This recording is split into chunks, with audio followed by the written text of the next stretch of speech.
Welcome back to Sunday Vibes, one and all. We are back in the Phoenix pub on Oxford Circus. Look who's joined me today, Patrick Van I'm here every week, man. Yeah, you are actually at the moment. And a fresh face, Zachary Jalab. How are you feeling? Yeah, not too bad. Not too bad, thank you. Fresh face. New haircut, new beard trim? Indeed, yeah. Got it a couple of days ago, indeed. What do you think, lads? Very good. Yeah, it's looking good, Smart. man. Thank you very much. It's looking good. Today we are going to be talking about some of the signings over the summer and how they've done over the first 6 or 7 game weeks of the season. We asked you guys at home to get involved in this one because we can't do all 20 teams, so you guys have picked out some of the teams you wanted us to talk about specifically. Basically the most requested teams we have gone through. Obviously the top 6 are in there, and then there's a host of other sides that people wanted us to talk through. We will start then with Manchester United, according to the script. Okay. Now, they did have a big summer, a huge summer, over £200 million worth of expenditure under Erik Ten Hag, largely coming on 2 players, really, in Casemiro and Antony, huge overspends. But how do we think Erik Ten Hag's signings have done so far at the start of this season, Pat?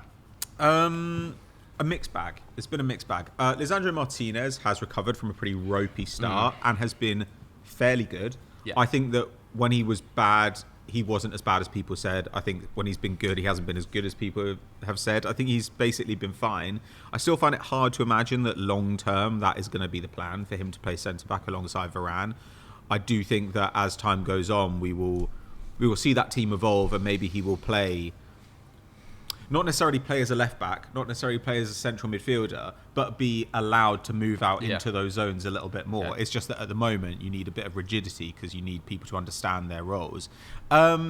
Anthony, haven't really seen much from him so he's far. only really played one game. He obviously got that goal on his debut against Arsenal, but otherwise was pretty anonymous in that game. Yeah, came in late in the window as well, didn't they? But that's fine. You know, like, you expect that. Like, he's young, he's got to adapt, and to a certain degree as well, he's at a club where now he can't play quite the way he always has. He was a really high usage player at Ajax, which is to say that when the ball went to him, he was going to attempt low percentage passes or shots, and a lot of those shots are from distance. Well, at Man United, you don't have the right to end every attack with a shot of your own, because when it comes to, you know, efforts from range, frankly, he ranks behind Bruno, he ranks behind Ronaldo in the pecking order, right? You're not the main man anymore, despite the fee spent on you. Casemiro's the weird one. Casemiro's got 54 minutes in the league so far. He's mostly been coming on as a sub to close games out because Eriksen and McTominay have been preferred, and McTominay, you know, does the running that Ten Hag wants, and Eriksen gives him that ability to play on the half turn in deep areas, which United have desperately needed for a long time. Just a guy who is constantly scanning and understands when danger is coming. But Casemiro, his only start against Real Sociedad in the Europa League, which was a game United lost, immediately went out the starting lineup again for the game at Tiraspol. So I think he'll be a little bit disappointed with how that's gone so far.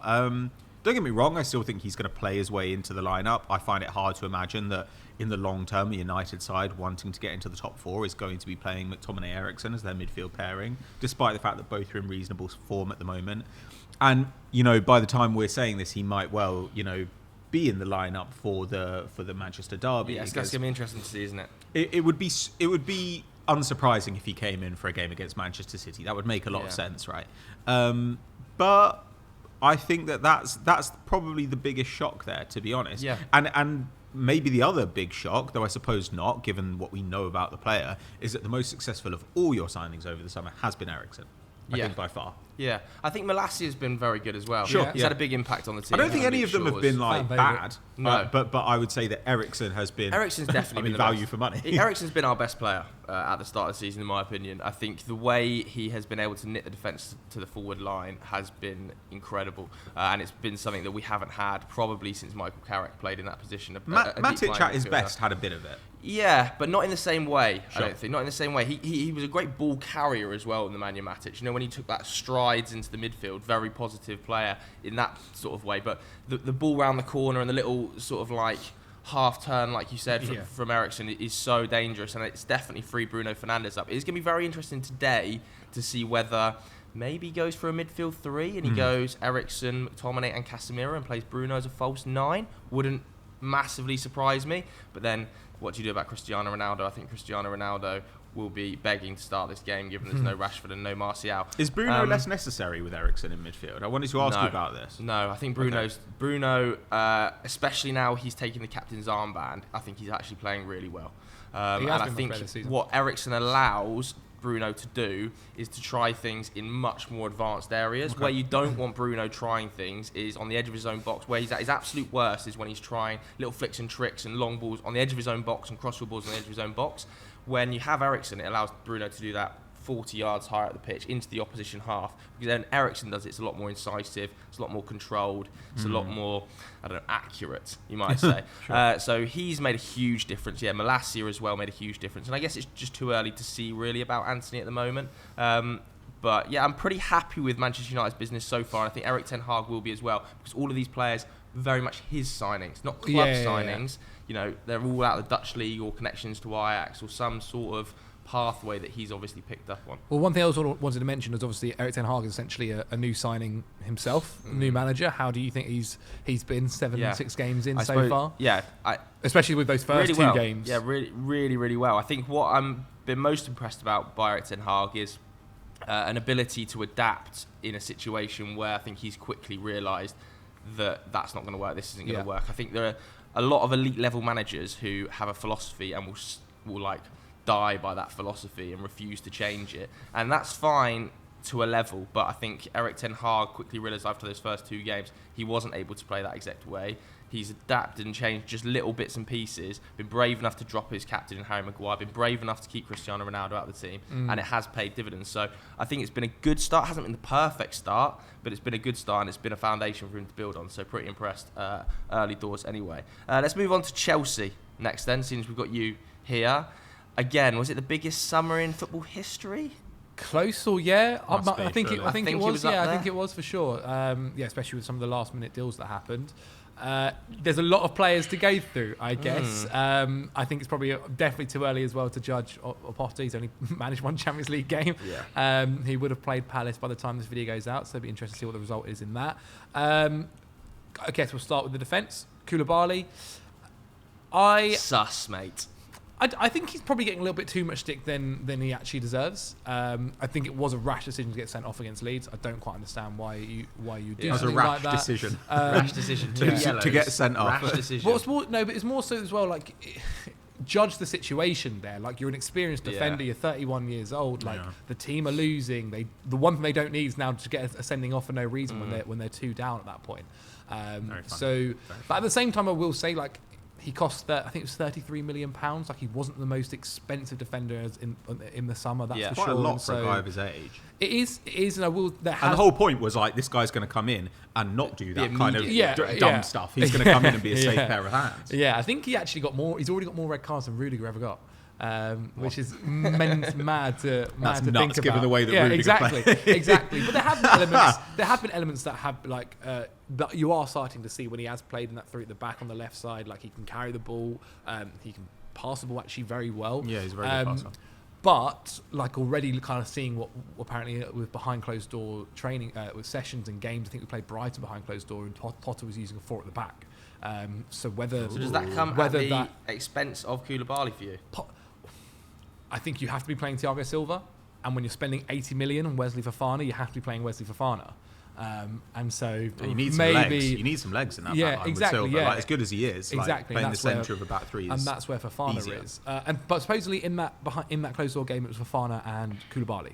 That's an interesting. That would be a brave call by Graham Potter to drop Thiago. I think I reckon that was maybe. He's not going to. I reckon that was a game where he was just testing things. It'll probably be 3 at the back against Crystal Palace. But so far, like, it's interesting with Koulibaly. Obviously, he came into big shoes with Rudiger. Like, they were arguably the biggest shoes to step into that Chelsea squad. And so far, it's kind of 50-50. We'll see as the season progresses with him. What about the left back, Cucurella? I actually think Cucurella's been pretty good. Been pretty good. He's played in numerous positions. He's played left back, left wing back, and left centre back. He's got 2 assists already for us. Is he better than Ben Chilwell? He's better at some I think he's better at some things. I think his passing is a little bit more complete than Ben Chilwell. I don't think he's as good as an attacking player as Ben Chilwell. You see when he came on when he went into left centre back and Ben Chilwell went into left wing back, you already saw the immediate kind of directness that Ben Chilwell gives you. Like he's, especially in that formation, I think it was against West Ham, the goal that Ben Chilwell scores is he's basically playing in the striker position. That's not something that Cucurella is doing. And I also think it's not something that he's been necessarily expected to do as well. Like that wasn't what he was doing at Brighton. He wasn't going and becoming the striker or the second striker. And so for so far, like, and it was so much money, obviously, that we paid for him, 62 million pounds, which is, I mean, if you look at the price tag, I don't think he's playing towards the price tag level, but I think actually in terms of the way he's playing is absolutely fine. I think he'll only continue to improve, especially with Graham Potter. I think it's going to be really interesting to see what Potter does there, because he loves his wing backs to be extremely advanced. Like I think that was part of the reason he ended up playing Cucurella in the left centre back role. And if Chilwell is the better player going forward and is going to play in this almost left wing role, then I do wonder whether Graham Potter goes, well, you know, I had Cucurella and he was excellent for me, but I can get more output out of Ben Chilwell in those advanced areas. Well, I went to the his only game so far, the Chelsea Salzburg game. And Cucurella played left centre back. And that was when Raheem Sterling operated on the left wing, and it was really, really interesting to basically see as well. Cucurella, like, even though he's playing left centre back, he was still basically being told by Potter to bomb forward and go keep making those overlapping runs for Sterling, because obviously he wants Sterling, I think, to be coming inside and cutting in. So it is almost so, like, even though we are playing three at the back, it does become kind of like a four back where he's playing left wing. Where he's playing left back, and the same with Reece James. Like Reece James at times was basically playing like right wing the entire time. So it will be interesting to see how Potter uses him, and I think Potter won't be complaining. Like, he's got Ben Chilwell, who's fighting for a place in the England squad to be a starting left back. He's got Cucurella, who's obviously he's been using for the past year and a bit now. Cucurella, absolutely fine. Or who's that move us on to now? Sterling. I actually think Raheem Sterling's been pretty good. £45 million, you got a guy who's in his prime, and he's got something like 3 goals, I want to say. He could probably have 2 more goals, with some of the chances that he has missed. But Chelsea needed a guy, as I always said, that would come in and be an instant impact up top, and definitely in the forward line. And I think he's been that, and not just that, he's also been creative as well. Like he's been someone that has kind of seamlessly fitted into this formation, which is a different way to how City played. Compared to the way City, absolutely do kind of create chance after chance after chance. Sterling is having to kind of get his moments every now and again here and there, and sometimes they are a bit scrappy, and he's taken them well and the way he's adjusted, I think he's done pretty well. And for a guy that cost £45 million, I think he's actually been superb. Aubameyang barely played. I think it's hard to judge him just yet. Fofana barely played. After that, Zakaria. Don't think he started a minute. It's still a little bit early for some of them. I think it's still testing grounds, and obviously with a brand new manager now, it's going to be even more interesting to see what happens.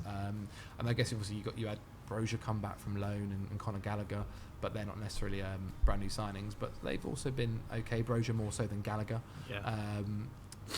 It's an interesting time at Chelsea Football Club, and we'll see what happens in the next couple of windows for sure. Let's go to the Spuds next. Spurs, big game against you boys. We're shooting this on Friday, so tomorrow lunchtime. But their signings, I feel like it's been a bit of a mixed bag. Are Spurs playing well?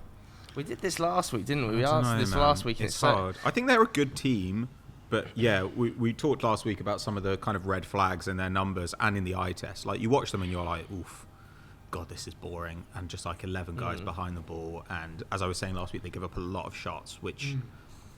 when you're talking about an elite defence, which is what you kind of expect from Conte, I don't really see it when a team's giving up 16 shots a game. Like, that's troubling. That's not just freak stuff. Like against Leicester as well, a game where they ended up battering them, sure, but you give up that number of shots, it's not sustainable. You need to lock it down a bit. I don't know. I mean, the Arsenal game could go literally anyway. Like, would you be surprised by any result in that game? I don't think I would. I would be surprised if Arsenal didn't win the game. I think Arsenal are going to win the game. Really? Yeah, really? I think Arsenal are playing much better football than Tottenham at the moment. I think we're playing better football. I think the home record in North London derbies is very favourable. Yeah, I'm a bit unconvinced by Tottenham, and I've been a bit unconvinced by their summer signings. I think Richarlison's been good when he's had his moments. He's been exactly what we. It's taken him a little while to bed into the side, but it looks like he's in there now, doesn't it? He's going to start tomorrow with Kulusevski's injury. But beyond that, I've been unimpressed by Basuma, who hasn't really featured, partly down to injury, of course, but also partly down to the way he slotted in tactically. I thought that was really interesting quotes by Antonio Conte to say that he needs to do a lot of work on his tactical discipline. I think that is going to be a problem for him if he can't sort that out. I think Perisic has been good because he's been able to play at left wing back and at right wing back, and for free.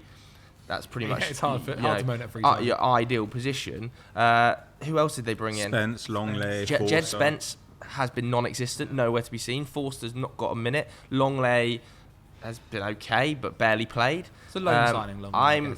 I think there's some business, given that at times during the summer people were saying this is the best window of any side, especially when we were in the first month and it was happening really quickly, and they were like, look how this business Spurs have done. Other than Richarlison and Perisic, probably, nobody else has made an impact. I think Basuma was the one, because Lenglet coming in, I don't think the plans were that he'd be starting every game. And then from the off with the comments about Jed Spence and he was more of a club signing than an Antonio Conte signing, again kind of gave you the feeling that, well, this guy's going to have it tough to be getting in this side straight away. Is he fourth choice right back now? Yeah, in literally. It's the Basuma one, which I think you can look at and go, wow, this is a guy who, previously we were saying about any side in the world that were picking him up for £25 million, getting a deal and a half on their hands. I think it is worth saying that obviously Conte does seem to really, really like Højbjerg and Bentancur. He's having a great season. He is. And obviously Bentancur's been pretty good as well, to be fair. But yeah, Basuma coming in. I think some people may say, well, how can you let other players get away with not playing and saying, well, they've not played enough and Basuma not? But I guess the fact with Basuma is he's been there for longer. He's been there since pre-season, whereas a lot of the other players we've mentioned joined with only a week left before the international break or so. And so, yeah, as you said, he did get injured, but when he has featured, it's looked a little bit shaky. Yeah, and it's not just him. I think a lot of the other ones that we've just spoken about, Chelsea, majority of their signings are featuring every week. United, pretty much everyone's featuring every single week. Tottenham, other than Perisic and Richarlison, even though just aren't featuring. But it depends how you interpret them saying they had a great window. If you see it as them saying, oh, we improved 5 positions in the starting 11, then yeah, it hasn't been that. That's really disappointing. But them saying we've added depth pretty much everywhere on the field and a couple of these guys will be starters by the end of the season, that makes sense. Richarlison does give them depth they didn't have before. Longley, I do think, will play his way into the starting lineup. Perisic is going to give them plenty of minutes, and also, Sessegnon's talked about what he's been learning from Perisic, which is another advantage of having him there. Jed Spence, separate question. Basuma as well, Conte's a patterns manager. Conte, when he comes into clubs, he establishes really quick patterns, and everyone talks about this. They're like, I'm told where I receive the ball, and I'm told that as soon as I turn, somebody will be there, and my job is to execute the patterns. Yeah. And Conte, that's one of the reasons that Conte actually was playing Winks quite a lot earlier on, because he was like, Winks will do what I tell him to do. Well, if Basuma isn't going to do that, or can't pick those up as quickly as other players, it doesn't matter if he's more talented than other players. Conte's going to be like, do my patterns, or you sit on the bench. So, I don't know. It still feels like those guys will be meaningful contributors for them over the course of the season. Sure. It's just that right now they're not. They haven't really bedded in. But it's early. And this isn't us saying they've been bad signings. We're just analysing the start of the season. And you can be a game-changing signing without starting every week and changing games, if that makes sense. You can be a guy who gives important players rests over crucial parts of the season, who comes in and gets a couple of goals in the Champions League, like Richarlison. That's kind of good enough, for a team like Spurs. The question is, overall, whether their metrics are going to catch up to the fact we think they're good, or whether the fact we think they're good is going to change as their metrics kind of drag them down. That's the question at the moment. What's the real Spurs here? Their XG numbers, which are good, or their shot numbers, which are terrible? The fact they keep getting results, which are good, or the fact that when you watch them, they stink.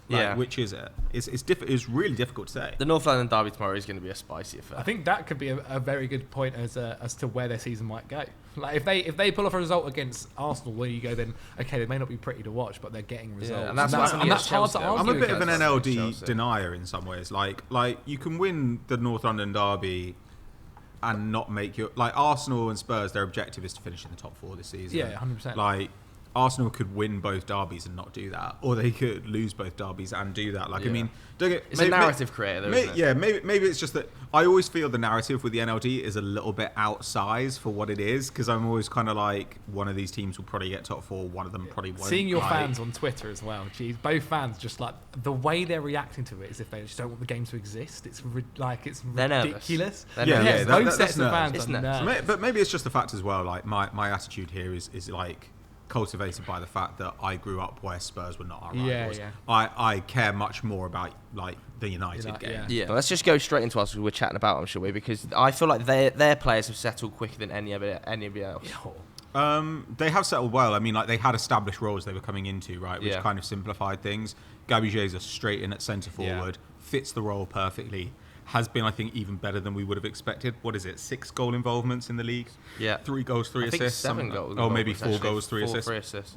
Yeah, but I mean, even more than that, it's just been the way that he's bodying much bigger defenders off the ball. He's pushing so people strong. around, and his ability to bring Martinelli and Saka into play it looks like what we hoped it would look like, right? We were like, this is what we need. This centre forward who essentially has some of the passing skill of a good winger. Is that going to work for Arsenal? And it has. And the fact that there's not a huge amount of size in the front line has been helped by the fact that all those guys are deceptively strong. I can't believe how strong Gabby Jesus is. Well, and Saka as well. You know, like Saka's one of those guys who he'll get his back against a defender, and you think, well, he's going to lose this. Yeah. And he always wriggles away. He's got incredible balance and game smarts. And Martinelli actually probably will turn into a bit more of a physical specimen. Yeah, hope so. And obviously Saliba returning as well kind of counts towards the new signing gate to a level. I can't believe how amazing he's been. He's been fantastic. I mean, like, obviously not perfect. You know, I wouldn't just put it all on him, you know, like that United game, but obviously that is a big disappointment, that result. You don't think he learned from that though as well? Like, he's 21 years old. And again, like, I would say it's not really his fault. It's the whole back line. I'd probably put it on Arteta if I'm honest. But yeah, I mean, he looks extremely cultured. He's getting on the ball more than anybody else. And the mere fact that guys are looking... The fact that he's getting on the ball more than anyone else in the Arsenal squad shows you that a team is looking at a 21-year-old defender and they trust him with the ball. Sorry. Which does show an awful lot. And I think Zinchenko has maybe been the most influential player when he's played. I mean, you've seen him really take the central midfield role when he's played. Yeah, he's essentially dropping into the 6 because I don't think Partey has started the season terribly well. But people are talking about Xhaka bursting forward. Well, Xhaka's defensive numbers are in like the bottom 1% of midfielders in the continent at the moment. But his chance creation numbers through the roof. His shot numbers through the roof. He's popping up in the box really dangerously, and he's a big guy as well, Xhaka. So he does give Arsenal a bit of presence. And he strikes the ball brilliantly. Yeah, he always has. He's always had like he's kind of a bit like a midfield Podolski in that sense. Right? He's limited, but he's just got like a foot like a traction engine. But the reason you're seeing him able to get forward is because you see Zinchenko just walk into midfield and say, right, okay, I'm just going to control the game. And he again has been fantastic and not a defensive issue, as we were kind of like, will he be? Yeah. Gabriel started the season well, which has helped as well. But Arsenal's transfers overall, they've settled perfectly. Really Even successful. Fabio Vieira, who was obviously coming in as the rotation for Odegaard, when he's rotated in, has contributed meaningfully. Sensational goal as well. So yeah, I think theirs have just hit the ground running. Liverpool up next. Well, Darwin Nunez, Fabio Carvalho, Calvin Ramsey. Yeah, I mean, flop. Nunez flop, we're saying. I think again oh god, it's early. Let's be real here. Let's be real. It's gone badly. It's been a horrible. In first 7 games, it couldn't have gone much worse in terms. You say that. Well, the red card aside, Darwin Nunez, I think he's played 1.990s and he's got a goal and an assist.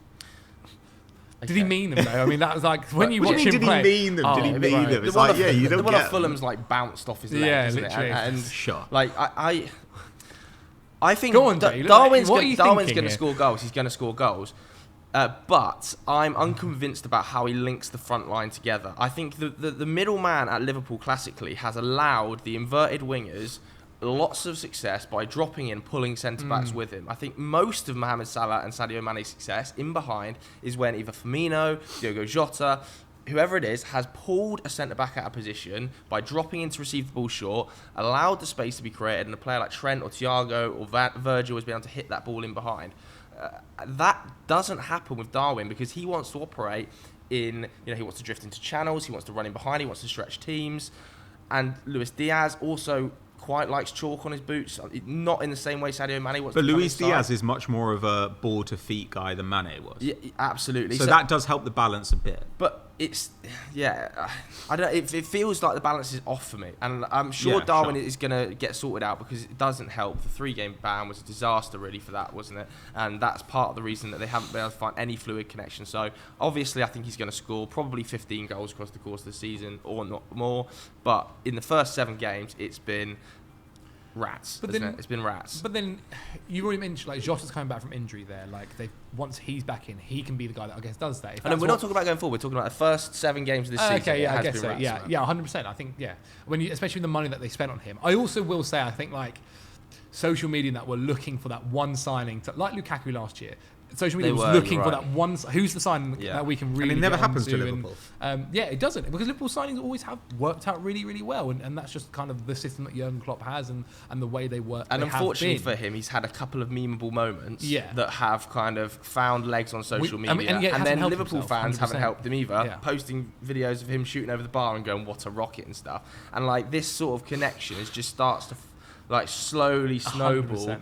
He needs to like start scoring goals very, very rapidly when he's back in the team regularly because it's just the sort of thing that can catch up with you. And the narrative isn't helped by the fact that the team isn't playing well. Yeah. If they were getting results, but Nunez was coming on and not particularly impressing, everyone would be like, "Well, Liverpool is still like in the title race." But draws against Everton and Palace, I mean, really some really poor performances. The game against Napoli in the Champions League, I think, might be. They got absolutely destroyed. That was Klopp's worst 45 minutes of football I've seen. I'd actually say between that and the United game, where they were just... It was actually like the Champions League final, where they just pretty much lost every 50-50, just weren't really at it. Like, everyone had a bad game. Like, Salah was anonymous.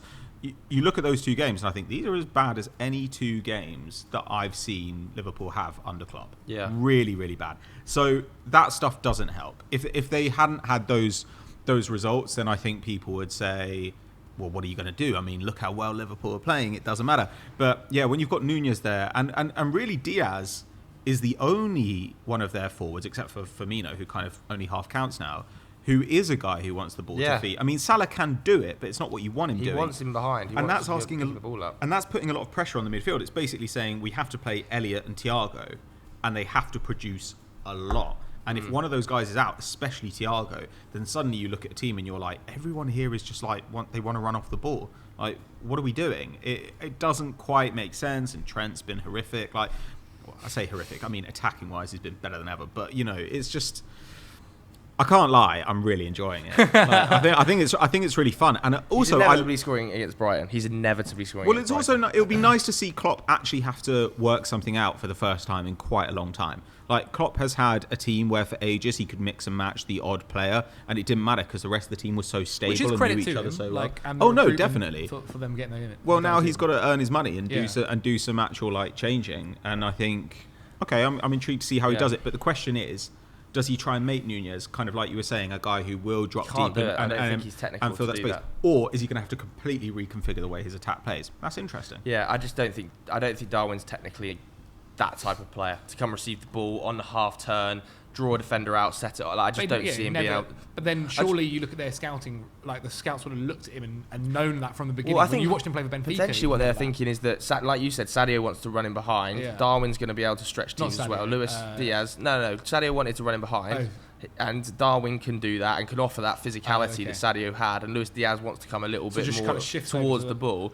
I think they thought it would work, and it probably will work in the long term. I'm back Jurgen Klopp. He's, in my opinion, second best coach in the world to get something out of that front line. Yeah. Do you want to just mention Fabio Carvalho though, who I actually do think has been good for sure. He's had big impacts when he's come on, big moments, especially against Newcastle, the winner. And overall, you would have to say for such a small fee, it's been a success, isn't it? And considering how young he is, like he's already at times one of Jurgen Klopp's first options to either bring on or start. Yeah. Which is highly impressive. I think he's only going to continue to flourish. Getting on the field for that team at that age is is enough of a sign of quality, really. Absolutely. Manchester City, then we can kind of breeze over Erling, can't we? Because I mean, it just has been the best signing this summer. As we all is he one of maybe the best signings ever?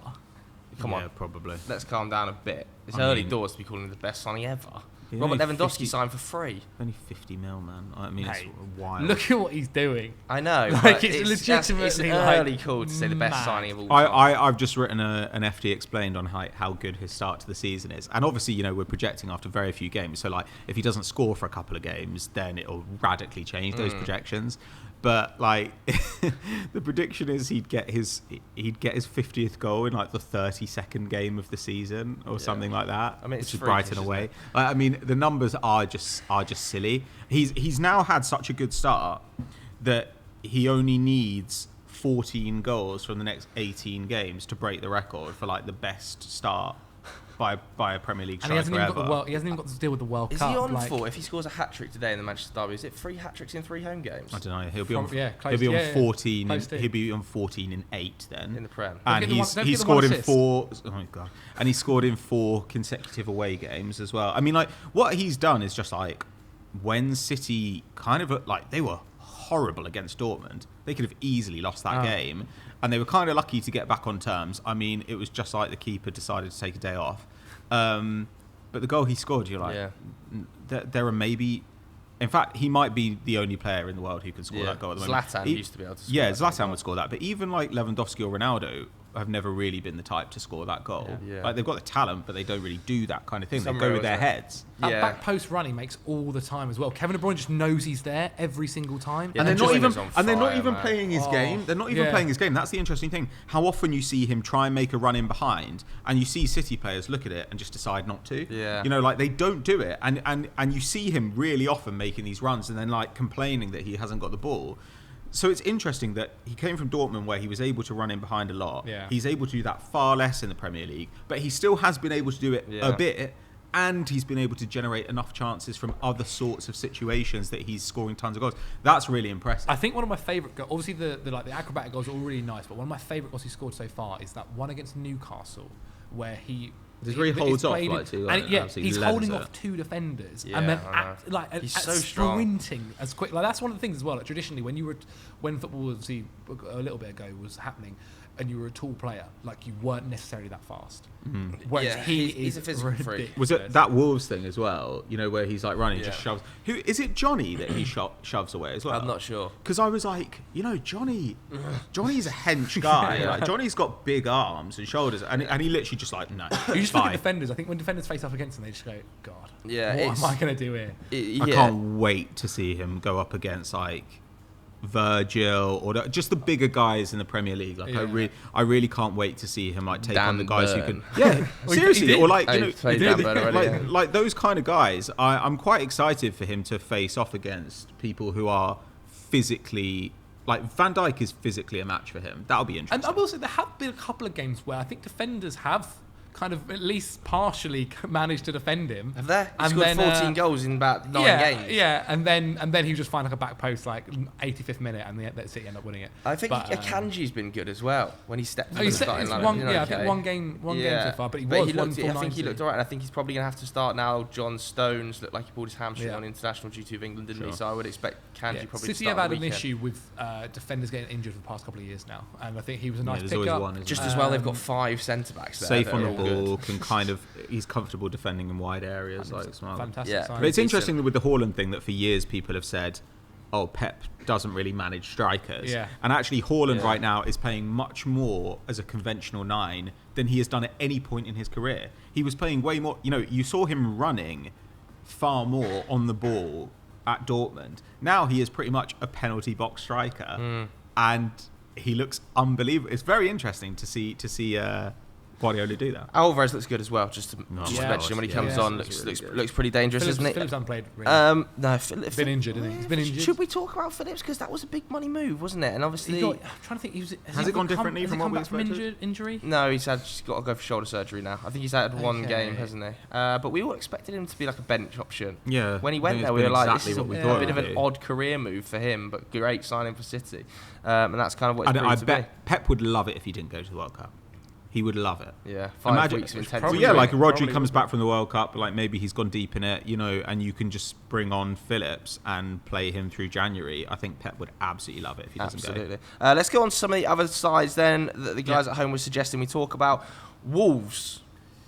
Yeah. Who had some interesting signings in the summer, has to be said. Darwin Nunez. Yeah. I want to highlight Nathaniel Collins to start with. I think he's had a really, really good start to the season. Other than the, crazy karate kick on Jack Grealish that's going to put him out for a few weeks, and I expect Wolves to suffer because of it. I think his impact cannot be underestimated. It's still the best defence in the league, I think, statistically, by goals conceded anyway. Only by not necessarily by underlying stats. The stats are still good, Still pretty solid. And that's happened in conjunction with a move from a 5 at the back to a 4 at the back that's seen the club captain vacate that role and leave the club. Saiss be filled by, Saiss, who was an experienced pro and played over 30 times last season, and has been filled by a young Max Kilman and Nathaniel Collins at centre-back, a right foot, left foot combination, and he's been signed from Burnley, who obviously was stable and strong, but it's not like we are saying Nathaniel Collins is the first name on Burnley's centre-back team sheet with Tarkowski and Is it not there. Nathan Collins? Or is it Nathan short for Nathaniel?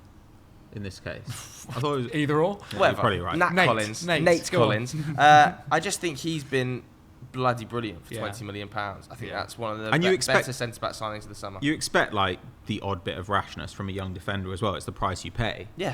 But it's him and Max Kilman's a great partnership. I think that Nunez has been interesting. I still want to kind of see more of him. I mean, he was pretty lucky not to go. He's been pretty lucky that they didn't give away some penalties. He's a bit more advanced than I was expecting. And there are some moments with him where you're like, I've seen him get away with some yellow card challenges and some tugs in the penalty box, which have been quite shocking. But I think they needed somebody to push on though, right? Because you remember in the past they used to have to ask someone like Dendoncker to do it, and it just didn't work at all. Guedes, okay. I still the don't. front line's not working though, is it? I still don't quite see it there. Lage hasn't quite managed to make it. I mean, didn't really manage to make it Pedro work last season either. Pedro Neto's been terrible at the start of the season. Yeah, I mean, he came back from such a long-term injury. I think you do have to give him the kind of time to get back to it, get back to full match fitness and experience. Diego Costa is such an interesting signing. Who saw that coming? Who did see it? How many goals does he score this season? What weird move. Diego Costa. Does he get 5? I think he can get 5. Yeah, it depends on his fitness though.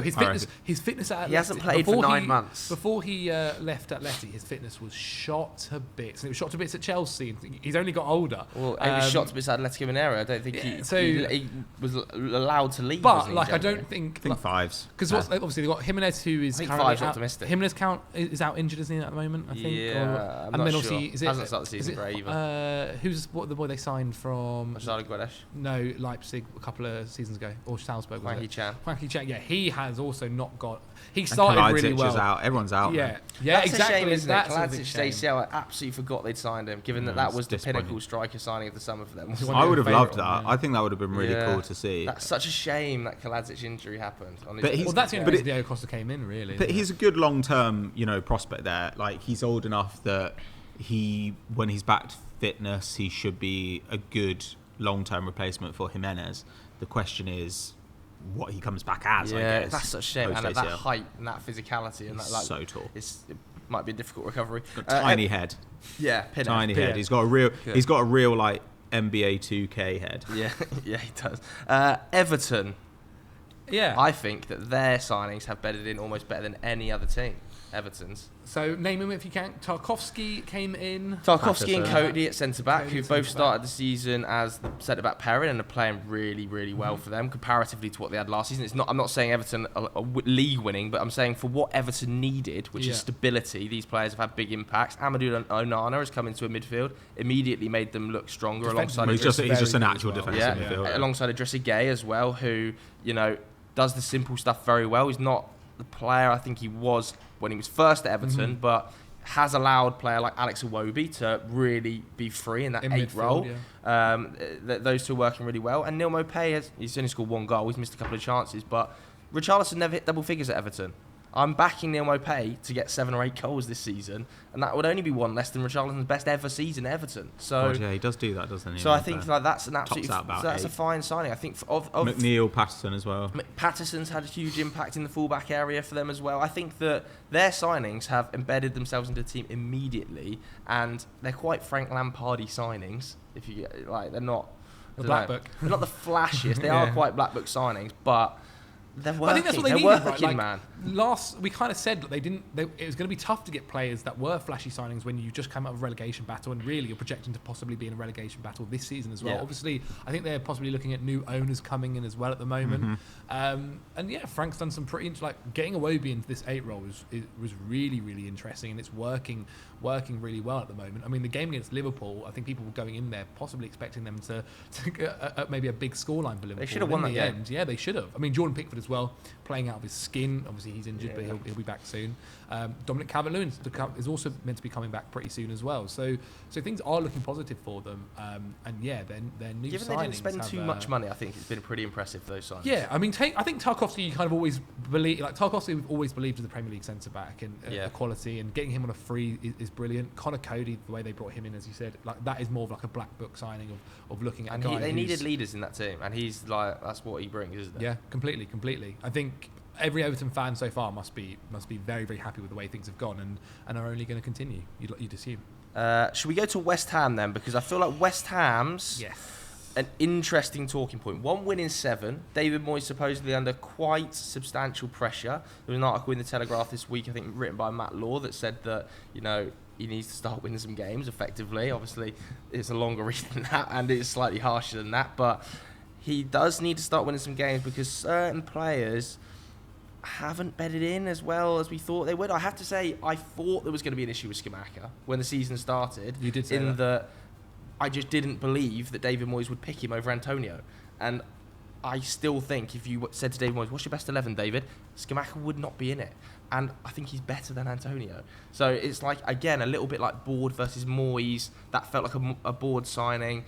I don't know. I think there's an issue there. I think Carrera's been okay. But other than that, no. I mean, they were unfortunate. Agar got injured just at the beginning of the season. They spent a lot of money him at the back. I'm trying to think of the other boys that they brought in as well. Paqueta. He came in late in the window. He did come in late in the window, and especially for the first couple of games, he was on the bench coming on. So I think maybe it is a little bit too early to call him. Emerson too. Cornet. Yeah, I was speaking with a West Ham fan, and they are not a fan of Emerson. They are not a big fan of Emerson at all. They're always unhappy with whoever they've got there. I will give you that. Cornet, I think another one who we believed is a Premier League quality player, but he's also not been playing. He's been on the bench. Do you think though, this is an example again? I saw it levelled on Twitter this week that David Moyes, very good when he's got slightly more limited resources and not huge expectation, is asked to get a lot out of slightly less talented players like a Mikel Antonio, and when he's given better players and asked to perform at a higher level of expectation, he can't quite go to that next level. Is that a fair assumption, or is that unfair? Based on history, you would assume it lines up. He managed to do that at Everton when he first came in. He got players that weren't necessarily guys you would the level of the ones that West Ham have signed. I remember when they brought in Fellaini, he was a guy that wasn't as known, and managed to get huge output out of him. Went to United, obviously much higher level quality of players, worse results, and wasn't able to go to that level. That's not. I don't think that's to say a manager is bad because they can't do that. Just sometimes a manager is good at coming in at sides and kind of working with players that aren't maybe of huge quality and managing to get them to do what he wants exactly. It's a lot harder when you're going to international stars and players like Emerson and Scamacca who are starting for their international sides and going, hey, I want you to work, I want you to do this tough stuff that not a player of your standard has been doing recently or whatever. What do you think, Pat? It's hard to say. I mean, it does feel a bit harsh. I think he's earned a little bit of latitude. I don't think it's necessarily that that he can't kind of impose his authority on slightly bigger players. I mean, it just feels like something's off with the balance at the moment. I mean, if there ends up being an issue with the board, that will be troubling. But at the same time, Antonio always sits out a big stretch of some season. So it maybe wouldn't be the worst thing if Antonio got his customary injury relatively soon. So Scamacca got a run inside. That might paper over some of the cracks. I still think West Ham will be fine. Like, they've bought really well, I think. The talent's there. And I don't know. I still kind of feel like how they did last season is topping out for like what West Ham can expect. Yeah. If they're expecting, we spent all this money and now we really want to kick on, like, I think that they're deluded. I think that kicking on just looks like doing the same thing every season rather than like going higher still. I really don't know. I don't know what to make of them at the moment. I don't know why it's off. They're I don't know off, why aren't the they? balance isn't there. Yeah. I mean, even Declan Rice doesn't look like the Declan Rice we saw last season. Do you think he's just tired? It's been really long. I mean, like the Maybe. Euros last summer and like just 2 long seasons either side. Possible. A lot of England players are like that. Let's go to Newcastle next. Lots of people want us to talk about Newcastle. Alexander Isak. So far, so good. So far, so good. Yeah. Again, not Injured, a lot. is he? Not He's a lot. injured? Yeah, not a lot of play. But what we have seen, he looks fantastic. Dangerous in the box. I mean, we kind of my God, mentioned man. before about Isaac that like there was that season at Royal Sociedad where he was lethal. Obviously, Euros happened. He looked really good in the Euros. And then obviously the season after that, thing kind of dropped off. And fair play to Newcastle to take the risk after a season where things had dropped off, having looked at what previously happened. And he looks really, really good. They needed a guy up top if they were looking to kind of go to that next level, which obviously they are with the money they have. And that's not to say Callum Wilson is bad. Callum Wilson is good, but it's tough to rely on him with his injury record. It really, really is. And then after them, they've got Chris Wood, who is fine. Absolutely fine, and but we know what his ability is, and that's not maybe what Alexander Isaac brings you. Yeah, he looks like the real deal. Like him. Botman, Pat. An interesting case with Sven Botman because he's not started as many games. He's been all right. But I was expecting him to be the main centre back at Newcastle, and it's maybe not been the case straight away. Yeah, I mean, I think part of that is balance. Yeah. This is a team which kind of deserve to stay together after the way that they finished last season, and I think it's understandable that Howe thinks, okay, this is a long-term signing we've made and he can play his way into my thoughts. I feel like in the long term, a better version of Newcastle will have Botman starting for it. He adds a bit more he adds a bit more passing. He adds a bit more kind of progressive carrying as well. I think that will be important for them. But right now, things are working for them. They're playing well. And also, you've got to bear in mind that Botman came out of a Lille side which had been really good at having a deep block. Like generally speaking, they were a deep block defence. They had plenty of cover in front of them. And this Newcastle team, it's not like they're kind of really sprinting out, but they're a different sort of defending side. The way they defend is to really gum up the centre of the pitch. They make it impossible to play through. They press really, really hard. So it is just like a different task. Yeah. So I still imagine that by the end of the season, he's going to be a regular. But I suppose it is strange that we were kind of like 30 million quid. Like, this guy could have gone to Milan and he's gone to Newcastle. He's expecting to play. Dan Burn's keeping him. Yeah, Dan Burn. And also Nick Pope as well, who I know he had a bit of a whiff in the international week, but just when you're getting him for it was free. Yeah, I think most. Yeah. I think Homegrown in terms keeper, of man. like expected goals conceded against teams outside the Big Six, his post-shot expected goals is crazy against the smaller sides where he's just asked to save chances over and over. And compared to the keeper that obviously he was coming in for, like, it's just different levels. Like, it really, really is. It's a fantastic signing. Amazing signing. Last team we're going to talk about then is Aston Villa. Ooh, indeed. The collective, there pretty much summarises. Could be an interesting game week for Aston Villa. Could be a different person, maybe in the Who are they up against? In the dugout. They are playing. Not too like sure, but if they don't win, City or if something. they don't win, No, Man United are playing City. if they don't win, Oh, then I mean, there's already talks about Steven Gerrard. I see a lot of people calling him at times the worst manager in the league. That's crazy. Especially when obviously the summer where they brought in Diego Carlos, who I know is injured now, and that is a huge shame. But brought in Kamara on a free, who actually has been okay. I think Injured now, though. But again, injured, so he's not necessarily had the. Yeah, that's a all problem. his signings that have They're come in away at have Leeds. been. They're away at okay. Leeds. Yeah. That's a tough game It's not, right and now. especially with the way Jesse Marsh's Leeds side is playing, whose signings themselves have also been pretty interesting. Yeah. I'd actually argue they rival your Everton shout for signings. Yeah. Landing agreed. well. Yeah, for sure. But yeah, look, Steven Gerrard's signings were good, but they're getting injured. They're all kind of Diego they're all Carlos pulling that's something. just, on the medical that's just not been good, has it? That That's Diego rough. Carlos ruptured Achilles. I think Boubacar Kamara, I'm not sure whether he did his MCL or slight damage to his MCL, or he's basically had a knee injury. That's a big problem. I think he's putting up over 5 tackles and interceptions in the limited minutes he's played this season. And though it's weird when you drop. Okay, last season we were like, they need a proper defensive midfielder. Yeah. So they drop one in, and the defense doesn't get better. No. That's worrying. I know. Like, what's going on there? You're like, if I have a team where there's no out and out defensive midfielder, and then I put a guy in who's winning the ball for my side 5 times a game in front of the back line, but my back line is still incredibly porous. What's gone on? What's happening? Yeah, what's happening? And then I look kind of, we could talk about Coutinho's now coming on a permanent, no goal involvements this season. My bigger problem with him is he's losing every duel he's involved in. He looks physically off it. I think he's been involved in 45 duels and lost 35 of them. He looks physically a shadow of the player he once did. And I still think, there is some element of, if it wasn't Steven Gerrard there, that deal would not have been complete. They would not have made that a permanent transfer. I know that 100%. He was good, but he wasn't that good. He was pretty good. He was not good enough to warrant the taking of Buendia out of the team. Okay. With Buendia there, did you need to spend the extra 20 million on Coutinho? Sure, but over the last few years, I in particular have been fairly critical of Villa's transfer business. This isn't even in my top 5. Yeah, but that's not hard. Some of them have some whiffs, haven't they? Well, yeah, and I think Bednarak's at the club. Bailey's been bad, man. Bailey's been bad. He's been getting on the ball more, but he just doesn't. He's lost something there.